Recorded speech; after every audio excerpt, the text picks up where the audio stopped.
Last time on the Proxy Principle. So that year for Christmas, along with that new stereo, they gave me an album of the man that would teach me how to sing. He wrote the songs that made the whole world sing. Barry Manilow wrote those songs. There was another artist whose music hit me hard. Whitney Houston was the voice, and yes, it became my sole intention to find out exactly who Whitney Houston was. I wanted to sound like her. I wanted to look like her. No one was going to tell me I couldn't. A little movie that came out was Pretty Woman. 2 stars. Julia Roberts with bangle bracelets. And let's not forget those iconic thigh-high boots back to back with Richard Gere, playing off of his hair, evoking that sharp, useless look he had in this romantic comedy. Most of the exterior scenes were shot at the Regent Beverly Wilshire. And if you know the movie, it was referred to by Kit as the Reg Bev Will. David Foster took his place behind our band leader's keyboard. And he goes to say, so I think maybe what we can do is something from The Bodyguard that I did. And with a little help from Candace, David gives me the first note. And I start the melody. I was singing with David Foster. The Proxy Principle. Oh. This episode picks up where we left off, with more stories about unexpectedly running into some true legends of the music industry. Being on stage again with the band Rembrandt, as well as joining forces with David Foster for an evening, restored my confidence. But during this time of boosted resilience, something happened that shattered me into a bunch of tiny little pieces. I would receive a phone call letting me know that my mother had been killed in a car accident. I had to pick up those shards of my brokenness and try to put them back together. Something she consistently said to me was, "Don't let the music die inside of you," which was a quote that I think she got from Wayne Dyer. But they both were correct. I needed to be creative, so I created. I never gave up on going after my dreams, but dreams have a way of changing, especially after someone you care so deeply for dies. They morph and evolve, because sometimes what you thought were your dreams were actually someone else's. Sometimes what you thought you wanted wasn't what you wanted at all. And sometimes the chase after said dreams can drive you insane. Isn't that what they call doing the same thing over and over and expecting a different outcome? Remember, several of my record deals had fallen through. It was time for a different outcome. So I would have to do something different. I would create my own life on my terms. I didn't want to rely on the record labels making it happen for me. So how would I continue to make music and make a living at it? The same way I had been, only I would be my own boss. I started my own cover band, but it wouldn't be just any cover band. I had a vision. I had had enough experience being on the front lines as a singer for multiple cover bands, so I knew what I wanted and what I did not. And I wanted people who wanted the same things I did. I lived in the mecca of talent and glam. There would be no shortage of great musicians, but I wanted the look of the band to be that of matinee idols. More importantly, there needed to be chemistry. There would be no drama in my band. Equal playing ground. None of that diva bullshit. Just love. And that's what I got. The greatest musicians, and we loved each other. And I called it Vanity Fair. I marketed it just like the magazine. After holding auditions and casting, of course, it all just fell into place. The right people showed up. I met with several well-known LA photographers, and we did a big photo shoot in Annie Leibovitz style. We recorded a demo in the studio, and I rented a Hollywood venue, hired set decorator, and a camera crew to shoot a high-end quality video of the band's performance. And all of our friends showed up to support.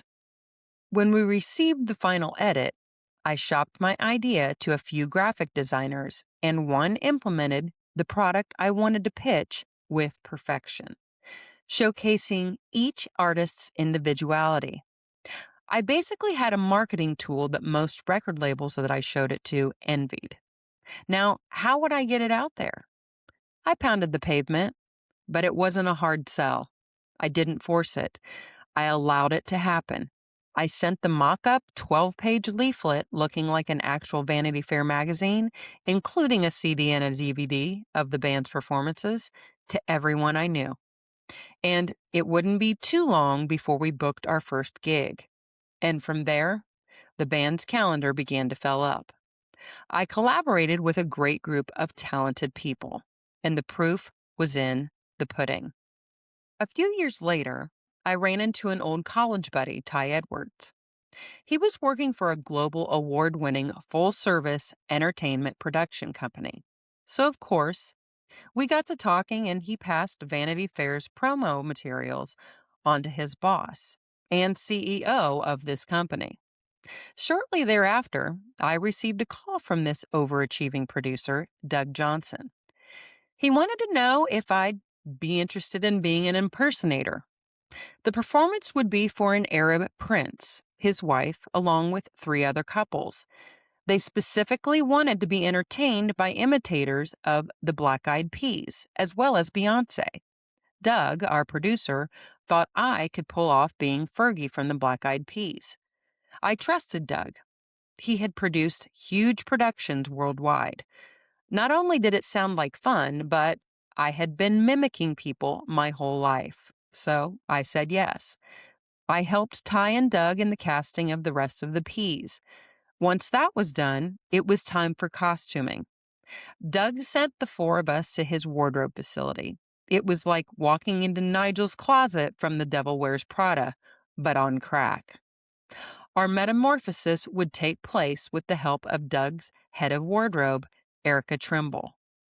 She and Doug curated our fashions that helped us to fully lean into our roles as the Black Eyed Peas.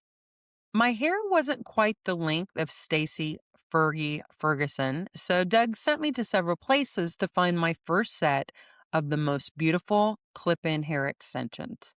It was real hair, folks. I know I've discussed the power of hair in past podcasts, but putting these extensions in empowered me even more, knowing that this real hair symbolized devotion, survival, or renewal of someone who had sacrificed it, perhaps out of religious practice, financial need, or maybe even without full consent. But that's a road we'll go down a different time. Stay focused, Candi. We had the cast, we had the costumes. Now what we needed were the songs. Doug decided that I Got a Feeling, Big Girls Don't Cry, Meet Me Halfway, and Boom Boom Pow would be the song selections for our royal clients. Most of us already knew the songs, being that the Black Eyed Peas were at the height of their popularity during this time, which was the mid-2000s. They ranked in the top 10 artists of the decade. So now, it would simply be a matter of review and adding choreography. We rehearsed. Things came together quickly. They had to. There was little time between the booking and the performance. The day of the show had arrived. I had hired a hair and makeup stylist to help me achieve the look of Fergie. After visiting the stylist's studio, I was off to rock the stage, or dance floor, I should say. Singers, dancers, choreographers, and production crew showed up to the Beverly Wilshire Hotel, otherwise known as the Reg Bev Will, located none other than in Beverly Hills, baby. As I walked into the main lobby entrance, I could hear the track of Crazy in Love guiding me to this 14,300 square foot grand ballroom, which is where we would be performing. The Beyoncé impersonator was working out a few more dance steps with her backup dancers on stage. If I remember correctly, the Beyoncé impressionist hired for this event was one of the real Beyoncé's backup dancers.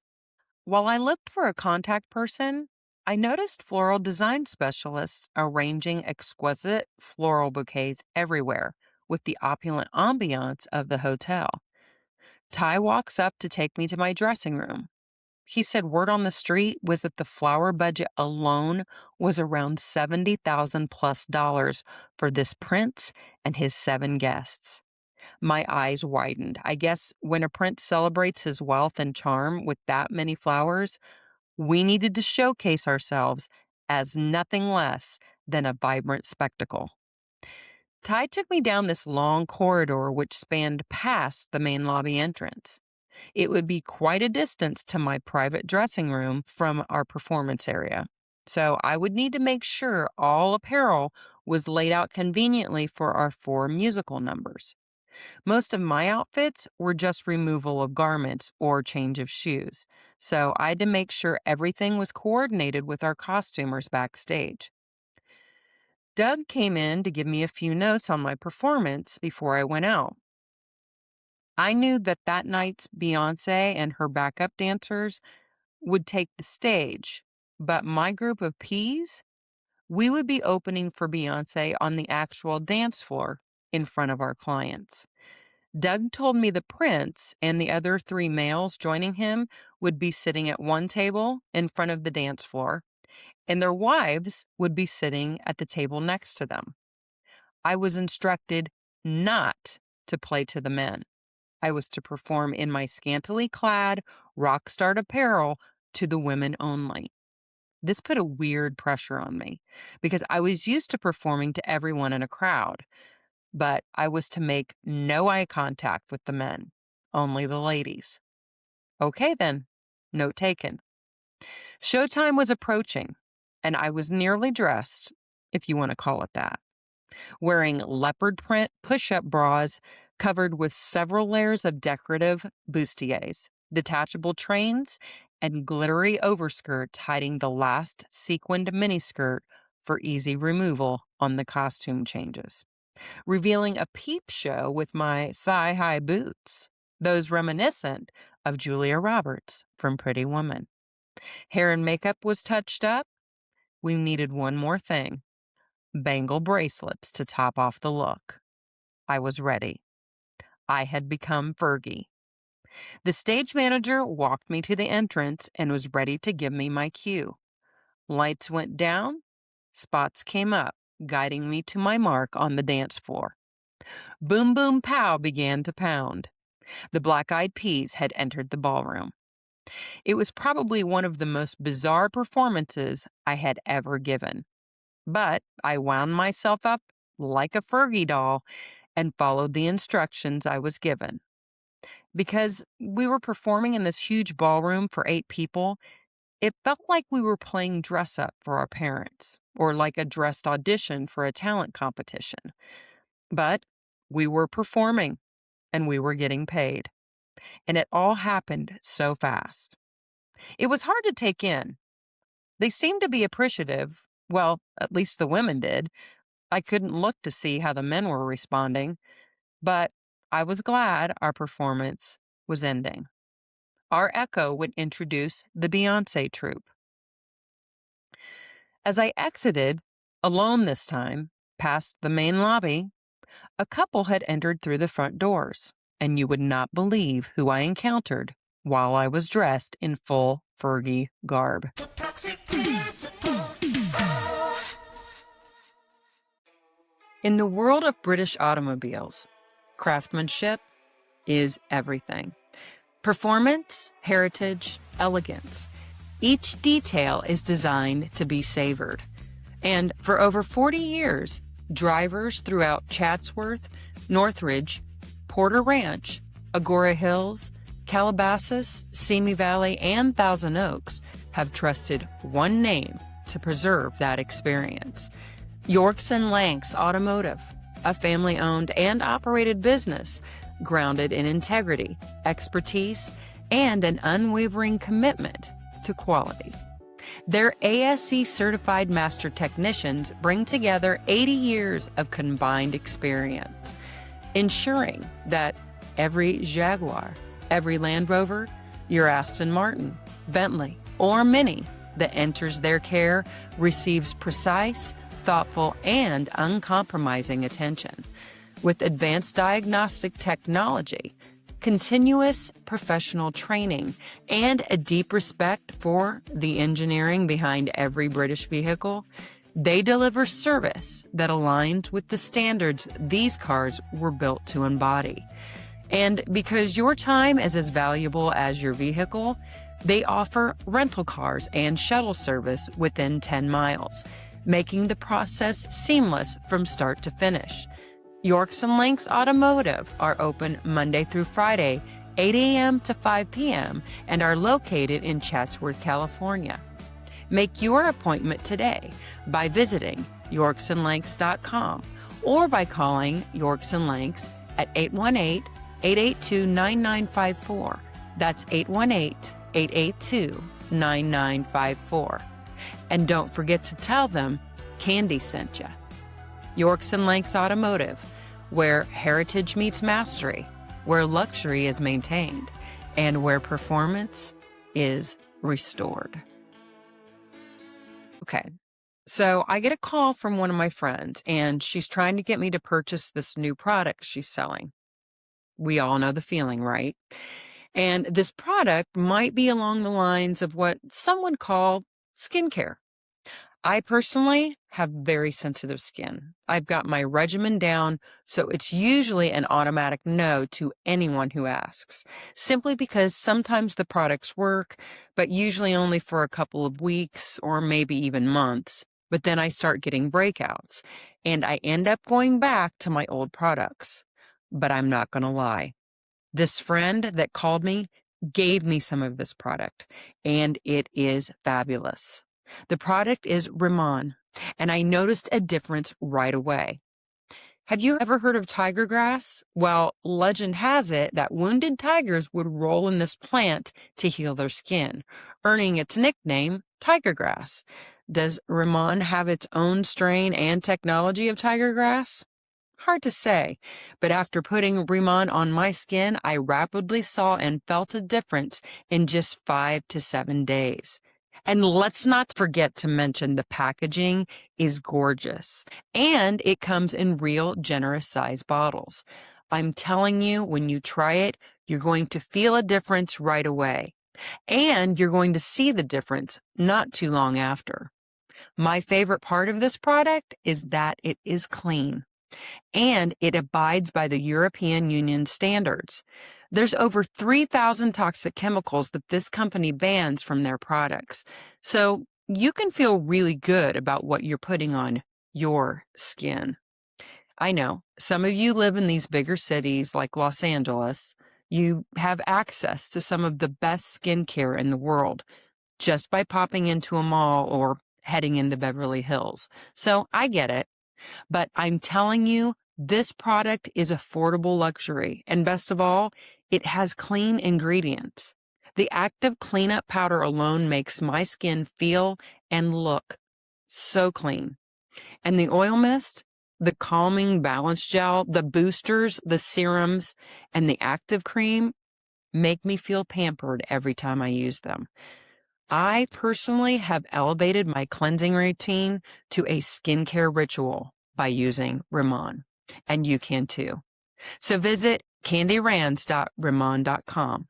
That's candirans.RAMAN.com. Check out candirans.ramon.com to find your own Ramon ritual, whether it's skincare, personal care, wellness, or all of it. I promise your skin will thank you for it. The Proxy principle. Oh. As I exited, alone this time, past the main lobby, a couple had entered through the front doors, and you would not believe who I encountered while I was dressed in full Fergie garb. Bobby Brown and Whitney Houston. What were the chances of this diva, me, running into the greatest diva of all time at the Regent Beverly Wilshire, wearing my bangle bracelets and thigh-high boots? It was a meshing of sorts of a lot of things I had rehashed over and over in my brain for years. Just a reminder that the things that you think about incessantly always come into being in some way, shape, or form. It was just the three of us in that big, open, extravagant lobby. I can only assume that they had come from the bar across the breezeway by the way they were frolicking. There was no eye contact between me and them. And I didn't even have that thing when your heart drops after seeing a celebrity. It was more like, huh, probably because this was after they had split, after she had gone through rehabilitating herself, after all of the bad stuff that we saw in the media about her. And all I had was discernment for her. I didn't know the woman personally, but I had cared about her personally. And it was in that instance that I let go of the idol that I had studied my entire life and realized that she was just a person who had had gifts and desires and idols of her own. I may have been performing for a prince, but on that night, I was the queen of the night. It wasn't too long after that evening that Whitney would meet her untimely end. I received phone calls from friends who knew me growing up from all over the country, expressing their condolences to me, as if she were my family. It was sweet in a very peculiar way, as they seemed to remember my obsession with her more than I did. I didn't grieve her like I thought I would. She would remain frozen in time as far as I was concerned, and I championed her into finding peace as her music had championed me. What's that quote about death? You die twice, first, when you take your last breath, and second, when your name is spoken for the very last time. There will never be a last conversation about her because her music left a mark on us all. Music carries us. These particular people were the instrumental vessels whose music was and is still the soundtrack to my life. We all have them. You know what I'm talking about. You can be anywhere and hear a song, and it will transport you to a time and space as if you were there again. But it can also catapult you into the future. It is a universal magnet that pulls us all together. Music is wondrously supernatural. And it's funny how things we think about perpetually keep looping our thoughts like threads, connecting us all in the fabric that is the universe. It definitely is a small world.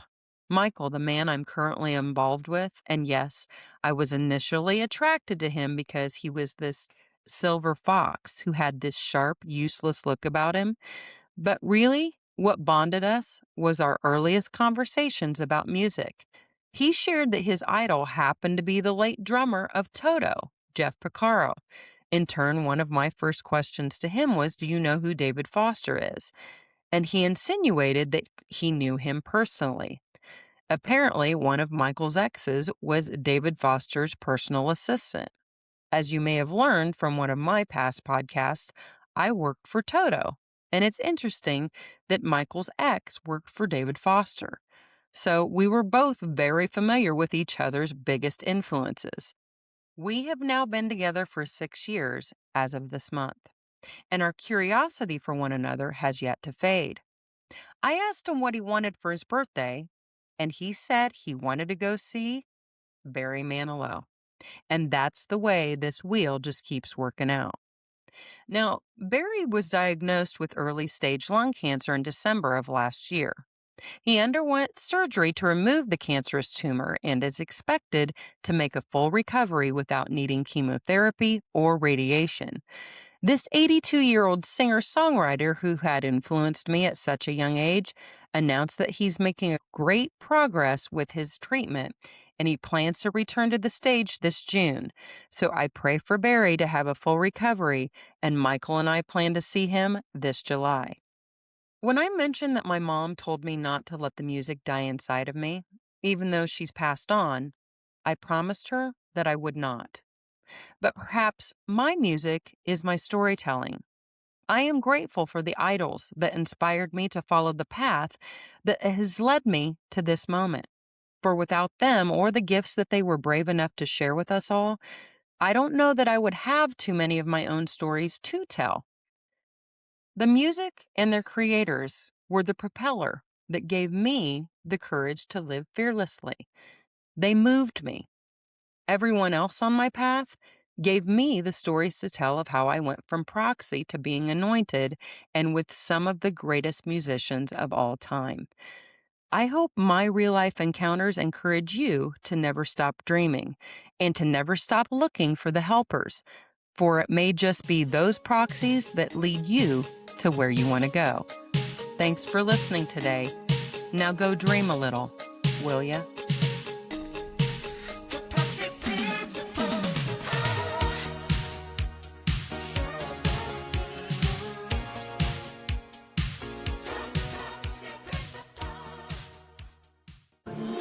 Introducing Vanity Fair, the band that brings unforgettable performances covering more than 25 music genres from the 1920s to today. With a growing set list and a range of ensembles, they're perfect for corporate events, festivals, weddings, and more. When you want entertainment that stands out, Vanity Fair delivers every time. Their team is dedicated to working with you, offering personalized experiences that match your vision and your budget, and creating a truly memorable event. Ready to book Vanity Fair for your next event? Visit Vanity Fair